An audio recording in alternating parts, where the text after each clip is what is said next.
আজি যে বাচ্চা ল'ৰাবিলাকক আমি বাংগালুৰত হাৰ্টৰ অপাৰেশ্যন কৰিব লৈ যাওঁ, তাত হিন্দু মুছলমান সকলোৱে সুবিধা পায় নে নাপায় কওকচোন?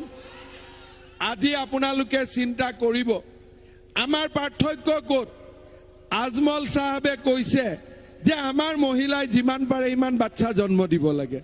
ঠিক আছে, আমি কৈছো যে আমাৰ মহিলাবিলাকৰ ধৰ্ম হিন্দু হওক মুছলমান হওক, আমাৰ মহিলা বাচ্চা জন্ম দিয়া মেচিন নহয় নহয়, হয় নে নহয়? গতিকে আমি কি কৈছো যে আমাৰ ছোৱালীবিলাকক, এতিয়া আজমল চাহাবে বুজি নাপায়, আমাৰ ল'ৰাৰ পেটতটো বাচ্চা নহয়, হয় নহয়? ল'ৰাৰ পেটত বাচ্চা হলে আমি গম পাওঁ যে 10 মাহ 10 দিন বাচ্চা গৰ্ভত ৰাখি জন্ম দিয়া কিমান টান কাম।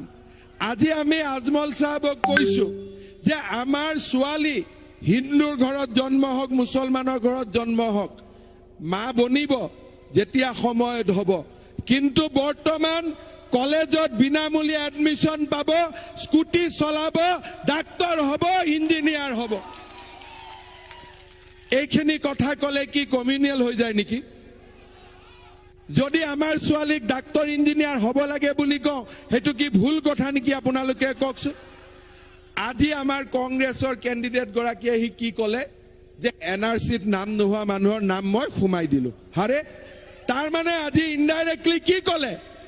ইনডাইৰেক্টলি কংগ্ৰেছৰ কেণ্ডিডেট জনে ক'লে যে বটদ্ৰৱা সমষ্টিৰ গোটেই মানুহবিলাক বাংলাদেশী, তেওঁহে যেনে তেনে নামবোৰ সোমোৱাই দিলে। আজি বটদ্ৰৱা ৰাইজক অপমান কৰিলে নে নাই আপোনালোকে কওকচোন? এই শিৱামণি বৰাৰ কাৰণে কালি আকৌ নটিছ আৰম্ভ হ'ব, কালি কিবা হ'ব, দুখটো লাগিব বিজেপিৰ গাত। এটা গণ্ডগোলটো কোনে কৰিলে? টিভিৰ আগত কোনে ক'লে বটদ্ৰৱাৰ মানুহ বাংলাদেশী বুলি? আঙুলতা দেখাই ক'লে নে শিৱামণি বৰাই ক'লে? আঙুলতা দেখাই ক'লে নে শিৱামণি বৰাই ক'লে? আমিতো বটদ্ৰৱাৰ কোনো মানুহক কেতিয়াও আমি বাংলাদেশী বুলি কৈ অপমান কৰা নাই। কেতিয়াওতো আমি কোৱা নাই যে বটদ্ৰৱাৰ মানুহ বাংলাদেশৰ পৰা আহিছে। এই শিৱামণি বৰাই টিভিৰ আগত কিয় ক'লে যে তেওঁ ডুপ্লিকেট কৰি নাম সোমাইছে? তাৰমানে কি আমাৰ নাম সোমোৱাৰ যোগ্য নাছিল নেকি? আমি কি বাংলাদেশী আছিলো নেকি? সেইকাৰণে বটদ্ৰৱা ৰাইজে শিৱামণি বৰাক, বাইদেউ আপুনি কি এনে ডাঙৰ চিফ ছেক্ৰেটাৰী লাট চাহাব আছিল যে আপুনি আমাৰ নামবিলাক সোমাই দিলে? এইবিলাক অদৰকাৰী কথা কৈ ইলেকশ্যনত জিকাৰ বুদ্ধি কৰিলে এতিয়াই MLA হলে আৰু কত টিক্ৰমবাজি কৰিব হিচাপ নোহোৱা হ'ব, হয়নে নহয়? শ্ৰদ্ধা ৰাইজ, এইবিলাকৰ কথা নুশুনিব। আজি বিনামূলীয়া নামভৰ্তি আমি কৰিছো, স্বয়ং আঁচনি আমি আনিছো, অৰুণোদয় আঁচনি আমি দিছো, সকলোকে বৃদ্ধ পেঞ্চন আমি আনিছো, বিধৱা পেঞ্চন আমি আনিছো। জাতি ধৰ্ম বৰ্ণ নিৰ্বিশেষে অসমৰ ৰাইজৰ দুখ মচিবৰ বাবে আমি চেষ্টা কৰিছো। আজি অসমত কোভিড আহিছিলে, যোৱা বছৰটো অসমত কোভিড আছিলে, এই কংগ্ৰেছৰ লিডাৰবিলাক ক'ত আছিল? গাঁতত সোমাই আছিল নেকি? গাঁতত সোমাই আছিল নেকি? আজি এজনো কংগ্ৰেছৰ লিডাৰক কোনোবাই এটা বটল প্লাজমা দান কৰাও দেখিছে নেকি? আজি মেডিকেলৰ আইচুৱে হস্পিটালে আমি ঘূৰি আছিলো নে কংগ্ৰেছীবিলাক ঘূৰি আছিল কওকচোন? কোনে ঘূৰি আছিলে? আজি আপোনালোকে চিন্তা কৰক, প্ৰধানমন্ত্ৰী মোদী ডাঙৰীয়াই কি ক'লে? অলপ আগতে অমিত শ্বাহ ডাঙৰীয়াই জোনাইত কি ক'লে? যে অসমৰ সমান কোভিডক মেনেজ কৰা, কোভিডক প্ৰতিৰোধ কৰা ৰাজ্যৰ ভিতৰত ভাৰতৰ ভিতৰতে অসম প্ৰথম। কোনো কংগ্ৰেছী মানুহে আমাক সহায় নকৰিলে, কিন্তু আজি বিজেপিৰ কৰ্মকৰ্তাসকল নৰেন্দ্ৰ মোদীয়ে কোভিডৰ সময়ত আমাক 35 কেজিকৈ চাউল নৱেম্বৰ মাহলৈকে বিনামূলীয়াকৈ দিছিল নে নাই কওকচোন? দিছিল নে নাই কওক? আজি মহিলাসকলৰ বেংক একাউণ্টত 500কৈ দুবাৰ 1000 টকা আহিছিল নে নাই কওক? বিনামূলীয়াকৈ গেছৰ চিলিণ্ডাৰ আমি পাইছিলো নে নাই কওক? আজি নৰেন্দ্ৰ মোদীয়ে আমাক বিপদৰ সময়ত চাইছিলে। ৰাহুল গান্ধী প্ৰিয়ংকা গান্ধীয়ে নহয়, কংগ্ৰেছীয়ে নহয়। আমি যেতিয়া মৃত্যুৰ ভয়ত লকডাউনত আছিলো, কাম কৰিব পৰা নাছিলো, আমাক অন্নমুঠি কোনে দিছিলে? নৰেন্দ্ৰ মোদীয়ে দিছিলে। সেই কথা ৰাইজে মনত ৰাখিব। আমাক কোনে অন্নমুঠি দিছিলে? নৰেন্দ্ৰ মোদীয়ে দিছিলে। নৱেম্বৰ মাহলৈকে আমি চাউল বিনামূলীয়াকৈ পাইছিলো, গেছৰ চিলিণ্ডাৰ বিনামূলীয়াকৈ, জনধন একাউণ্টত দুবাৰ কৰি 500 টকা, আৰু হস্পিটালে দিনে ৰাতিয়ে কষ্ট কৰি অসমৰ জনগণক বিপদৰ সময়ত, অসমৰ জনগণৰ সময়ত থিয় হৈ থকাৰ কাম কেৱল মাত্ৰ ভাৰতীয় জনতা পাৰ্টিৰ চৰকাৰখনে কৰিছে। ৰাইজ, কংগ্ৰেছৰ সাহস আছিল নেকি অৰুণোদয়ৰ দৰে আঁচনি আনিব? মাহত চিধা বেংক একাউণ্টত 830 টকা সোমায়। কংগ্ৰেছৰ দম আছিল নেকি কওকচোন? এতিয়া ৰাইজ, বটদ্ৰৱা মহাপুৰুষ শ্ৰীমন্ত শংকৰদেৱৰ জন্মভূমি, ইয়াত থাকিতো কোনো মিছা কথা ক'ব নোৱাৰে, হয় নহয়? আজি আপোনালোকে আই মাতৃসকল, আপোনালোকৰ মনত কাৰোবাৰ দুখ আছে যে অৰুণোদয়টো নাপালো বুলি, হয় নহয়? আছেনে নাই? যিসকল আই মাতৃয়ে অৰুণোদয় পোৱা নাই, প্ৰত্যেকগৰাকী আই মাতৃক অৰুণোদয় দিয়াৰ দায়িত্ব মই মোৰ পাতি লৈছো। হ'ব? ক্লিয়াৰ? ইমানতে নহব, 830 টকা দি নহব। এইবাৰৰ পৰা লাহে লাহে অৰুণোদয় মাহত 3000 হবনে নাই? দীঘলীয়া হাত চাপৰি এটা বজাওক, 3000 টকা হ'ব। আমাৰ মহিলা গ্ৰুপবিলাকে, কংগ্ৰেছত গৌতম দাও আছিল, ময়ো আছিলো, আমি দিছিলো 5000 টকা 5 বছৰত। এতিয়া এটা গ্ৰুপত কেইগৰাকী মহিলা থাকে? 10 গৰাকী। এই নাছিৰ বাবা, কেইগৰাকী? 10 গৰাকী মহিলাক 5000 টকাকৈ ভগালে কিমান হয়? 500। 500 টকাক 1 বছৰত কিমান হ'ব? 100। মাহত কত? 10 টকাও ক'ব লাজ লাগে, 8.5 টকা মান হ'ব, হয়নে? এতিয়া আমি কিমান দিলো? 25,000 আৰু 50,000। অহাবাৰ আমি কিমান দিম? 1 লাখ আৰু 2 লাখ। সকলো মহিলাই অৰুণোদয় পাব, কিন্তু অৰুণোদয় টকাই ল'ৰাবিলাকক নিদিব দেই। আপোনালোকে ল'ৰা ছোৱালী বাচ্চাৰ কামত খৰচ কৰিব, ঠিক আছে? হ'ব? বুলেটো কম ৰ। আত্মসহায়ক গোটে 1 লাখ আৰু 2 লাখ পাব। আৰু তাতকৈ ডাঙৰ কথা, আই মাতৃসকলে গ্ৰুপত টকা ধাৰ লৈছে নহয় বেংকৰ পৰা, লৈছে নে নাই? বন্ধন আহে আৰু কত ৰামধেনু সোণধেনু কত কি আছে নহয়। ৰাইজ, এটা কথা মই অনুৰোধ কৰিম, এই 26% সুদত লোন নলব। ৰখ, মই আইসকলক কিবা এটা কৈছো। আইসকল, আপোনালোকৰ ল'ৰা হিচাপে মই কৈছো, 26% সুদত যদি টকা লয়, এইটো কেতিয়াও আপোনালোকে ঘূৰাই দিব নোৱাৰে। ৰখ বেটাহঁত, 1 মিনিট, মই কিবা এটা বুজাব খুজি আছো। ৰখ, আজি 26% সুদত আমি যদি টকা ধাৰ লওঁ, আমি কেতিয়াও ঘূৰাব নোৱাৰো। সদায় সপ্তাহত কাজিয়া পেচাল হুলস্থুল লাগি থাকিব। এইবাৰ মই আপোনালোকক এটা অনুৰোধ কৰিম যে আৰু 26%ত লোন নলব, কিন্তু আজিলৈকে যিখিনি ললে সেইখিনি ঘূৰাই মই দি দিম, চৰকাৰে দিব, আপোনালোকে ঘূৰাই দিব নালাগে। হ'ব? যাৰ যাৰ ভাল লাগিছে একবাৰ নাচি দিয়ক। একদম ঘূৰাই পাবই, ঠিক আছে? আজিৰ পৰা আৰু ইনষ্টলমেণ্ট নিদিব, আৰু কলে ক'ব হিমন্ত বিশ্ব শৰ্মাই দিব হাক দিছে বুলি। হ'ব? হ'বনে নাই? হ'ব? এই ধাৰখিনি আমি মাৰি দিম, কিন্তু আগত নল'ব দেই। আগত ল'লে এইবোৰ ঘূৰাই দিব নোৱাৰিব। বেংকৰ পৰা আমি কম লোনত দি দিম, ঠিক আছে? কম সুদত আমি দিম। ইয়াৰ পিছত আহিলে আমাৰ ডেকা ল'ৰাবিলাকৰ কথা তাৰ আগতে অলপ ছোৱালীৰ কথা কৈ লওঁ এই যে কলো মই ছোৱালীবিলাক বাচ্চা বনোৱা মেচিন নহয় পঢ়াব লাগিব পঢ়াবৰ কাৰণে আমি স্কুটি দিলো হায়াৰ সেকেন্ডাৰীলৈকে এইবাৰ আমি ডিগ্ৰী আৰু পোষ্ট গ্ৰেজুৱেটত পঢ়া ছোৱালীকো আমি স্কুটি দিম এটা ল'ৰাবিলাকে ক'ব বুলেট কালাৰ কি বুলেটৰ ৰেড নে ব্লেক আই নাচি ৰেড নে ব্লেক তই হি আগত ক কি এইটো ৰেড নে ব্লেক লাগে তোক ব্লেক আচ্ছা যি নহওক মই ল'ৰাবিলাককো মটৰচাইকেল দিম কণ্ডিশ্যন এটা পিছফালে মাকক আৰু ভনীয়েককহে উঠাব পাৰিব বেলেগক নোৱাৰিব ঠিক আছে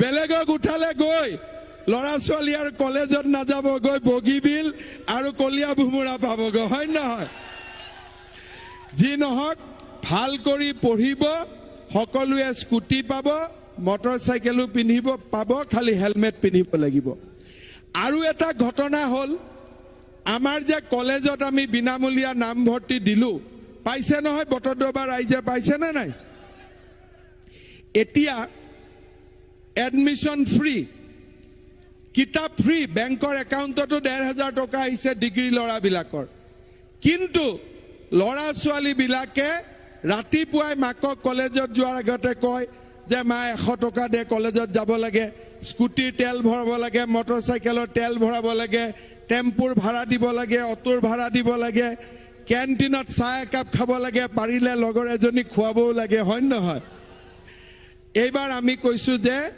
মাক দেউতাকে আকৌ এইটো খৰচো দিব নালাগে যিমান ল'ৰা ছোৱালী কলেজত যাব প্ৰত্যেক দিনা কলেজত যোৱাৰ বিপৰীতে ১০০ টকাকৈ আমি চৰকাৰৰ ফালৰ পৰা দিম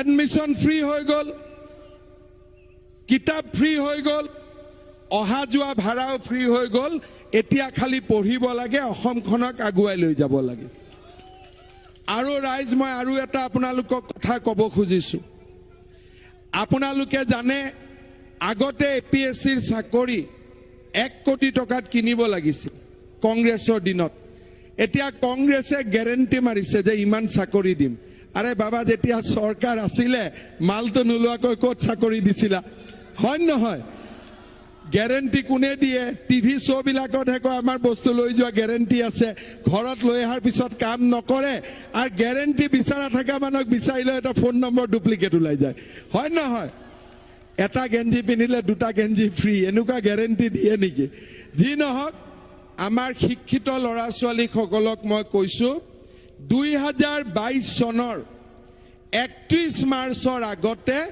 আমাৰ ল'ৰা ছোৱালীৰ কাৰণে আমি 1 লাখ চৰকাৰী চাকৰি দিম 1 লাখ চৰকাৰী চাকৰি দিম কোনেও 1 টকা দিব নালাগে সৰু খজাই ষ্টেডিয়ামত যেতে এপইণ্টমেণ্ট আনিব যাব মিঠাইটো ময়ে খুৱাই পঠাই দিম যা খালি মোৰ এটাই কণ্ডিশ্যন থাকিব যেতিয়া ল'ৰা ছোৱালীয়ে চাকৰি পাব দেউতাক মাকক কিন্তু চাব লাগিব হ'ব নহয় দেউতাক মাকক চাব লাগিব আজিকালি বহুত ল'ৰা ছোৱালী আছে আমি 1 পইচা নোহোৱাকৈ চাকৰি দিলো সব কৰিলো পিছত দেউতাক মাকক নাচাই এইটো মনটো অলপ বেয়া লাগে দেউতাক মাকে হৈছে পৃথিৱীত ভগৱান তাৰ ওপৰত আৰু কোনো ভগৱান নাই বুজিলে সেইকাৰণে যিমান ল'ৰা ছোৱালীয়ে চাকৰি পাব চাকৰিত পোৱা দিনাখন সৰু খজাই যেতিয়া মই 1 লাখ ল'ৰা একেলগে বহাই লম সকলোৱে খালি এটাই শপত খাব লাগিব যে আজি বন মোৰ দেউতা মাক মই চাম হ'ব নহয় আৰু আমাৰ যিবিলাক ডেকা ল'ৰা মটৰচাইকেল চলাই আছে ফুৰ্তি কৰি আছে বিজেপি এজিপি সবৰে চিন্তা কৰিব নালাগে স্বয়ং যিমানে পালে অহা বছৰৰ পৰা বছৰি 2 লাখ ল'ৰা ছোৱালীক আমি টোটেল 10 লাখ ল'ৰা ছোৱালীক স্বয়ং আঁচনি দিম বৰদুৱা সত্ৰত এই যে 180 কোটি টকাৰ আমি প্ৰকল্পটো বনাইছো এইটো যদি হৈ যায় বটদ্ৰৱা পৰ্যটকৰ আকৰ্ষণৰ কেন্দ্ৰ হৈ যাব ঢিঙৰ পৰা নগাঁওলৈকে নগাঁও ঢিঙৰ পৰা নগাঁৱৰ পৰা ঢিং একে নগাঁও কিয় প্ৰায়ৰিটি দি আছা ঢিঙক প্ৰায়ৰিটি দিয়া ঢিঙৰ পৰা নগাঁও ঠিক আছে হয় নহয় নগাঁৱতকৈ ঢিং আগত যাব লাগিব গতিকে আমি আগত ঢিঙৰ নাম ল'ম পিছত নগাঁৱৰ নাম ল'ম হ'ব যি নহওক নগাঁৱৰ পৰা ঢিঙৰ পৰা নগাঁও অসম মালাত যিটো ৰাস্তা হ'ব 300 কোটি টকাৰ ৰাস্তাৰ কাম হ'ব কিমান আহল বহল ৰাস্তা হ'ব চিন্তা 4 লেনৰ ৰাস্তা হ'ব এই ৰাস্তা হ'ব বটদ্ৰবাত 180 কোটি টকাৰ প্ৰকল্প হ'ব মোদী ডাঙৰীয়াই ফিটা কাটিব বটদ্ৰবা অসমৰ ভিতৰতে এটা জাকত জিলিকা সমষ্টিলৈ ৰূপান্তৰ হ'ব ৰাস্তা ঘাট বহুতখিনি হ'ল হয় না আগতকৈ বহুত ৰাস্তা হ'ল নে নাই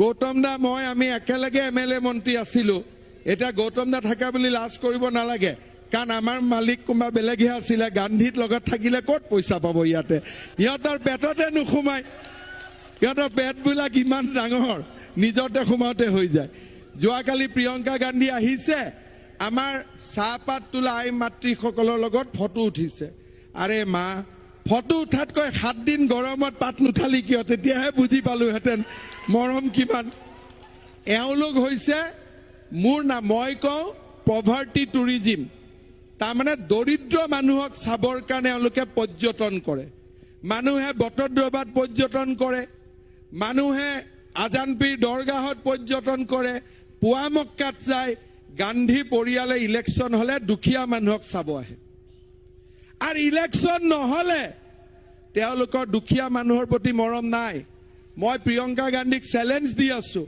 যে আপোনালোকে যে গাঁৱৰ মানুহক চাব আহে কেতিয়াবা গাঁৱৰ মানুহক আপোনালোকে বহা টেবুলখনতে ভাত এসাঁজ নোখোৱাই কিয় তেতিয়াহে গম পাম হয় নহয় গতিকে এইটো কথা অস্বীকাৰ কৰি লাভ নাই কংগ্ৰেছৰ দিনতকৈ আজি বটদ্ৰবাত ৰাস্তা ঘাট বহুত হ'ল বহুত কাম হ'ল 16,000 মহিলাই অৰুণোদয় পাইছে ধেমালি কথা নহয় গোটেইকেইটা নামঘৰতে প্ৰায় 2.5 লাখ টকা পালে আজি এই কামবিলাকক আমি আগুৱাই লৈ যাব লাগিব আঙুৰলতা ডেকা অভিনেত্ৰী আছিল অলপমান বটদ্ৰবাত নতুন আছিলে আৰু নতুন থাকিলে প্ৰথমতে অলপ 1-1.5 বছৰমান খেলি মেলি হৈ থাকে আকৌ কা আন্দোলন আহি গ'ল কোভিড আহি গ'ল তাৰ মাজত তাই মাকু হ'ল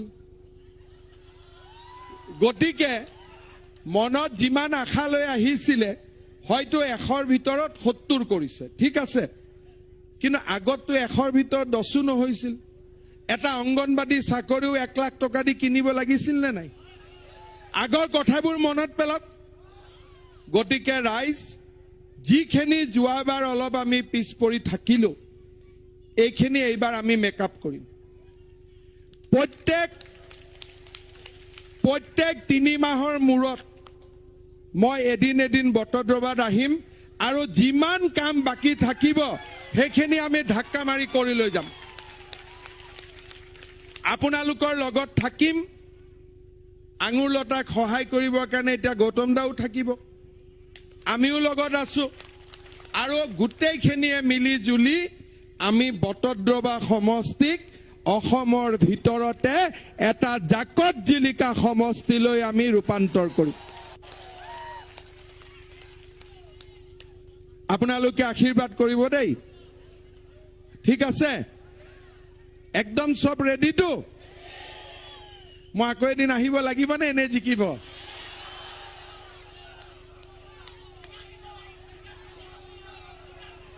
জিকাৰ পিছত আহিম না জিকাৰ আগত আহিম 25 তাৰিখে আপোনালোকক অকণমান সময় হলেও মই মাত দি যাম কিন্তু আপোনালোকে ভাবিব যে আঙুৰলতা ডেকাক ভোট দিয়া মানে আপোনালোকে মুকে ভোট দিছে ঠিক আছে আৰু মুক ভোট দিয়া মানে ভাবিব নৰেন্দ্ৰ মোদীক ভোট দিছে মেইন সুইচটো মোদী ডাঙৰীয়াৰ তাত আছে মোদী ডাঙৰীয়া আমাক 2 হাতে আশীৰ্বাদ দিব আৰু আমি ইয়াতে উন্নয়নৰ দবা কাঁহ পুৰা একদম বজাই দিম ঠিক আছে শ্ৰদ্ধা ৰাইজ আপোনালোকে আশীৰ্বাদ কৰিব কংগ্ৰেছৰ এই প্ৰাৰ্থীগৰাকীক ভোট নিদিব ইমান বেয়া কথা কয় মানুহৰ নাম এনে সোমাই দিছে বুলি কিবা কথাখিনি কওঁতে মোৰ এনেকুৱা লাগিল যে গাত এতিয়া অফিচাৰ গুণ লাগিয়ে আছে বটদ্ৰবাত কাম কৰিলে গাৰ পৰা মাটিৰ গুণ ওলাব লাগিব অফিচাৰৰ গুণ ওলালে নহব হয়নে নহয় সেইকাৰণে ৰাইজ আৰু কংগ্ৰেছো কি পাৰ্টি গৌতম দা থাকোতে তেখেতক টিকট দিব লাগে নে চকচোন এইটো উল্টা যোৱা পাৰ্টি হয় কি এটা পাৰ্টি বুজিয়ে নাপাওঁ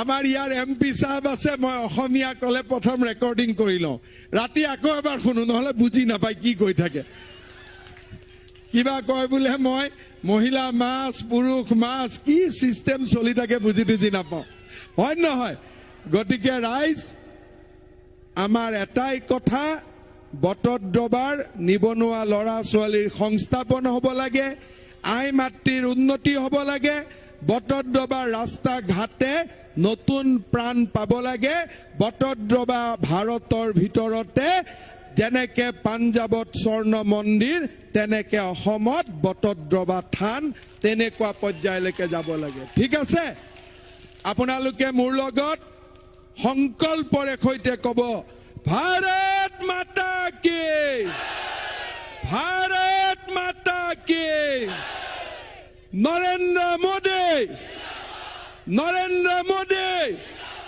নৰেন্দ্ৰ মোদী আঙুৰলতা ডেকা